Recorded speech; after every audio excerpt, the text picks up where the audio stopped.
So I just finished the God Got Your Six series, in which God covers and protects us in several parts of the Bible. Daniel 6, Esther 6. In the sixth day, God created humanity, etc., etc.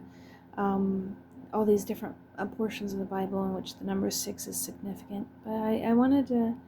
I keep looking over this passage, and it reminds me of it. I did study abroad when I was a kid.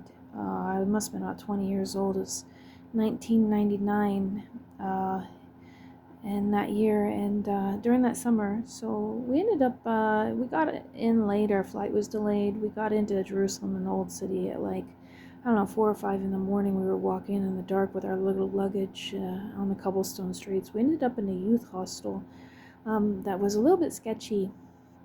And there was a guy there at the youth hostel that I had a scary encounter with. And so my friend and I left that youth hostel at probably like, I don't know, 4:35 in the morning. It was dark. We didn't know anybody. We wandered around the cobblestone streets of, Jerusalem. We were looking at a map. We ended up in the Christian quarter on the Via Dolorosa, which is the pathway that Jesus took to the cross. That is now the pathway to the Church of the Holy Sepulchre. But we ended up at a tiny little youth hostel, just a little door. They let us in. It must have been really early. It was still dark in the morning, I remember. And they let us in that night, and then they took care of us that week.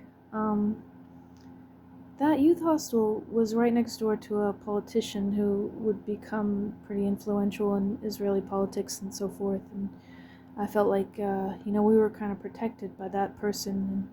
And yeah, so when I read the story of Mordecai's reward from the king, it's like 3 in the morning here. I can't sleep much. And, he's reading about things that happened in the past. And Mordecai was his, he protected him.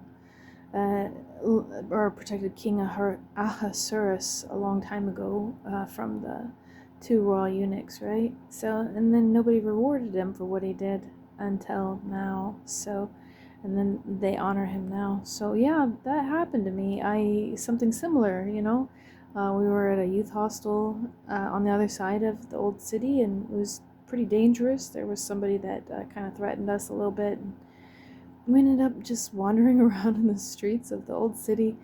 4 or 5 in the morning. We were like 20 years old, right? We only had like our luggage with us. We ended up in this youth hostel in the Christian quarter on the Via Dolorosa, and we were protected there and allowed to come into that youth hostel and stay the night. And we stayed a week. We were safe and protected, and I think it was owned by that politician or his family. So that reminds me of that story, and how a good deed done like 20 years ago could kind of impact somebody today. And that's kind of part of why I started my faith videos, and why I've started doing this, all these different readings. So anyways, you have a good morning.